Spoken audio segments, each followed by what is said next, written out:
एक लड़का था जिसे क्रिकेट खेलने का बहुत ही शौक था। वो बचपन से ही क्रिकेट खेला करता था और टाइम के साथ बड़े होते होते उसका ये शौक पैशन में बदल गया और इस स्टेज पर उसको क्रिकेट से प्यार हो जाता है और वो लड़का अपने इस पैशन को अपना कैरियर बनाना चाहता था। मगर प्रॉब्लम ये थी कि उसके डैड उसके इस डिसीजन से बिल्कुल भी खुश नहीं थे। वो ये नहीं चाहते थे कि उसका बेटा एक क्रिकेटर बने, क्योंकि उसके डैड को लगता था कि क्रिकेटर बनने के बाद वो अपने कैरियर से भटक जाएगा, जहां उसको किसी भी तरीके की कोई सिक्योरिटी नहीं मिलेगी। हालांकि इसके पीछे उसकी डैड की कोई गलत इंटेंशन नहीं थी, बस वो ये चाहते थे कि उनका बेटा एक सिक्योर जॉब करे, जैसे ज्यादातर पेरेंट्स अपने बच्चों के लिए चाहते हैं, एक सिक्योर और स्टेबल जॉब। अब इसी वजह से उस लड़के को अपने क्रिकेटर बनने का सपना छोड़ना पड़ा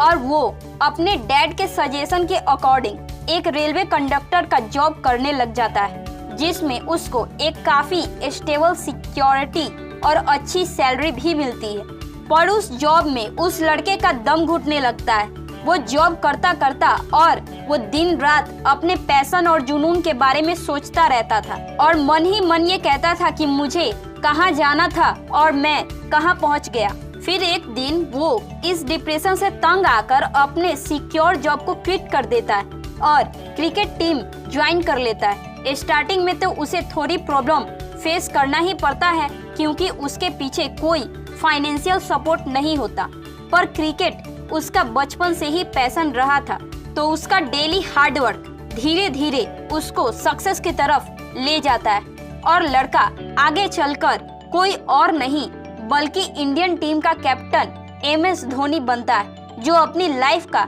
एक बड़ा रिस्क लेता है और अपने पैशन को चुनता है और फिर वो अपने इस पैशन को ही अपने सक्सेस का रीजन बना लेते। और वैसे तो ये बात सभी लोग जानते हैं कि दुनिया में अगर बहुत ही एक्स्ट्रा ऑर्डिनरी अचीव करना है तो रिस्क भी बड़ा ही लेना होगा, पर सारी चीजें पता होने के बाद भी लोग कहीं ना कहीं रिस्क लेने से घबराते हैं और इसी वजह से वो अपनी लाइफ में बड़ी बड़ी अपॉर्चुनिटीज को भी मिस कर देते हैं और बाद में पछतावा होता है। आज के इस वीडियो में आप ऐसे ही 4 बड़े रिस्क के बारे में जानोगे जो मैक्सिमम लोग अपनी लाइफ में लेने से कतराते हैं, घबराते हैं और इस चक्कर में वो अपनी इंजॉयमेंट वाली उस लाइफ को भी खो देते हैं जो एक्चुअल में उन्हीं के लिए बनी है। Number 1, risk of becoming incredibly rich. अगर मैं ये कहूँ कि आप खुद ही अपने आप को रिच बनने से रोक रहे हैं तो शायद ये बात आपको समझ में न आए और आप ये सोचेंगे कि ये क्या बकवास है, बट रियलिटी में सच में ऐसा ही होता है। जितने भी एक्सट्रीमली सक्सेसफुल लोग हैं उन सभी लोगों का मानना है कि कोई भी इंसान अपनी लाइफ में रिच बन सकता है, पर सोसाइटी और अपनी खुद की मेंटेलिटी की वजह से हम अपने ऊपर लिमिट सेट कर देते हैं कि नहीं, बस इतना भी हो जाए ना तो चलेगा, इतना भी मिल जाए तो चलेगा, मतलब ठीक है। पर यही चीज आपके सक्सेस के आगे स्टॉपेज लगाती है, क्योंकि यहाँ पर हमें ये लगता है कि बस जितना भी हमारे पास है बस हम उसी से खुश हैं, ज्यादा सक्सेस की हमें जरूरत ही नहीं। जो लोग अपनी लाइफ के 30 या 40 में हैं, जिनके ऊपर सिर्फ उनकी ही नहीं बल्कि उनके पूरी फैमिली की रिस्पॉन्सिबिलिटी है, अगर ऐसे लोग ये बात सोचते हैं तो फिर भी ठीक है, क्योंकि उनके पास एक स्टेबल लाइफ है, जीने के अलावा कोई और दूसरा ऑप्शन नहीं है। बट 20 से 28 साल के एज वाले लोग जो अभी यंग है, जिनके ऊपर अभी कोई भी रिस्पॉन्सिबिलिटी नहीं है, उन लोगों को ये रिस्क उठाने के बारे में जरूर सोचना चाहिए। हाँ, ये चीज हम जरूर कह सकते हैं कि इसमें आपको 100% सिक्योरिटी नहीं मिलेगी कि आप सक्सेस ही होंगे। ये सक्सेस आपको जल्द भी मिल सकती है या फिर इसमें थोड़ा टाइम भी लग सकता है, लेकिन कुछ भी ना करने से और सिर्फ सोचते रहने से आप डेफिनेटली फेल हो जाओगे। इसलिए ये जरूरी है कि टीनेजर्स और स्पेशली एडल्ट्स को अपनी लाइफ में रिच बनने के लिए रिस्क जरूर लेना चाहिए। Number 2, risk of starting over. Imagine कीजिए कि एक लड़का है जिसमें बहुत पोटेंशियल है, क्रिएटिव है और सेल्स में भी सबसे आगे रहता है। उसके पास एक ऐसा बिजनेस आइडिया है जिसमें वो अपनी सेल्स टेक्निक का यूज करके नेक्स्ट लेवल पर पहुंच सकता है, लेकिन वो अपने बिजनेस आइडिया पे काम करने के बजाय एक जॉब करता है जिससे वो अपने कैरियर को एक सिक्योर कैरियर मानता है और इसके अलावा वो कुछ और करने का सोचता भी नहीं। अब आप ये सोच रहे होंगे कि ये क्या बेवकूफ़ी है, इतना पोटेंशियल होने के बाद भी वो अपने टैलेंट को वेस्ट कर रहा है। एक तरह से देखा जाए तो ये एकदम ट्रू और टू द पॉइंट बात है, लेकिन ये सीन सिर्फ उस लड़के के साथ ही नहीं बल्कि दुनिया के मैक्सिमम लोगों के साथ होता है। लोग सिर्फ ये सोचकर कुछ बड़ा करने की कोशिश नहीं करते कि अगर वो कुछ ट्राई करेंगे तो शायद वो फेल न हो जाए, शायद लोगों को उनका बिजनेस आइडिया पसंद ही ना आए। पर इसी शायद के चक्कर में कोई भी इंसान कुछ डिफरेंट चीज शुरू नहीं कर पाता और इसको एक बड़ा रिस्क मानकर हमेशा इससे डरता रहता है। क्लाउडी रायन एंड जिम केसी को उस वक्त एक डर सता रहा था, वो डर जो उनको ये याद दिला रहा था कि अगर तुम इस पैसे को भी खो देते हो तो तुम्हारे पास कुछ भी नहीं बचेगा, एक फूटी कौड़ी तक नहीं बचेगी।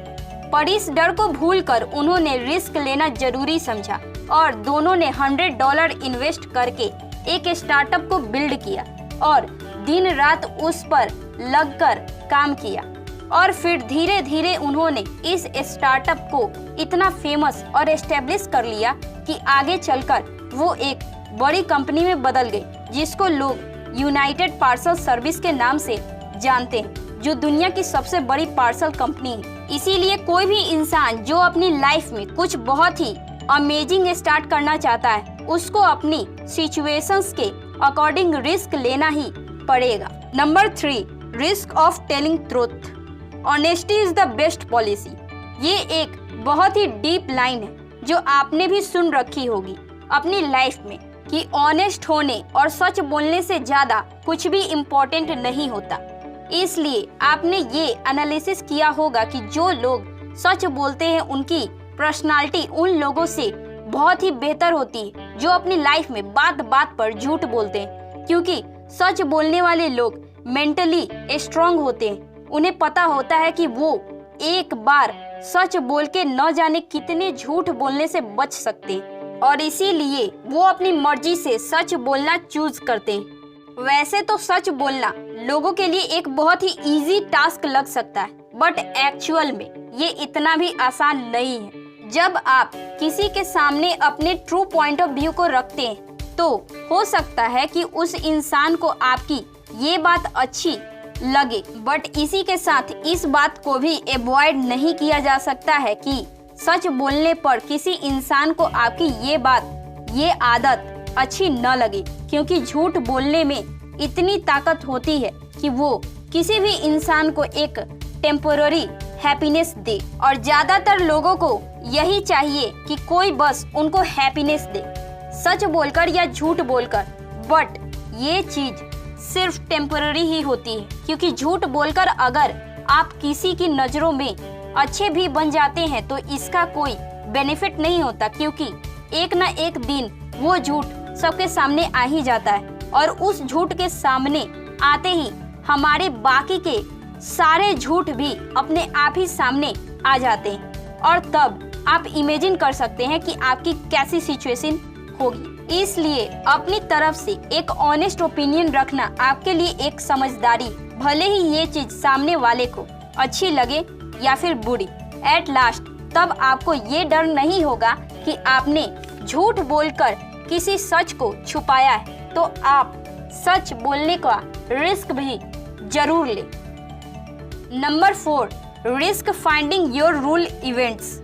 द 40% रूल को इन्वेंट करने वाले डेविड गोगिंस कहते हैं कि जब किसी को ये लगता है कि उसने अपना 100% दिया है तो मैक्सिमम टाइम वो अपने पोटेंशियल का 40% तक ही पहुंच पाता है। ऐसा वो इसलिए कहते हैं क्योंकि मैक्सिमम लोगों को ये पता ही नहीं होता कि उनकी असली पोटेंशियल कितनी है, वो कितना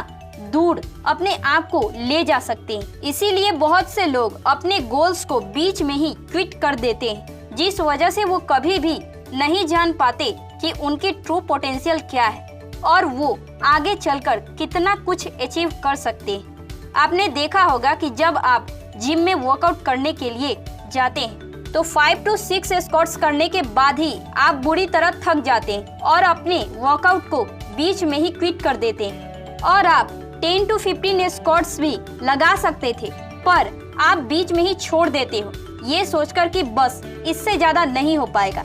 ऐसा इसलिए होता है क्योंकि हमारा ब्रेन इसी तरह फंक्शन करता है। वो नहीं चाहता कि हमें किसी भी तरीके का छोटा या फिर बड़ा नुकसान पहुंचे और वो कभी भी ये भी नहीं चाहेगा कि हम अपने कंफर्ट से बाहर निकले। इसीलिए द 40% रूल में डेविड कहते हैं कि अगर हम ट्रू पोटेंशियल तक पहुंचना चाहते हैं तो आप अपने 40% पोटेंशियल के यूज होने के बाद भी उस काम को थोड़ा और कंटिन्यू रखें और फिर देखो कि आपको क्या रिजल्ट मिलता है। अपने गोल को बीच में क्विट किए बिना अगर आप कंसिस्टेंसी के साथ काम करते रहोगे तो एंड में आपको न सिर्फ अपने ट्रू पोटेंशियल के बारे में जानने को मिलेगा बल्कि आप पहले के कंपेयर में एक्स्ट्रा ऑर्डिनरी भी बन जाओगे और ये चीज सक्सेस के लिए बहुत ही ज्यादा जरूरी है। आप अपनी लाइफ में इन रिस्क को उठाकर सक्सेसफुल बन सकते हो क्योंकि कहते हैं कि रिस्क वही होता है जहां प्रॉफिट होता है।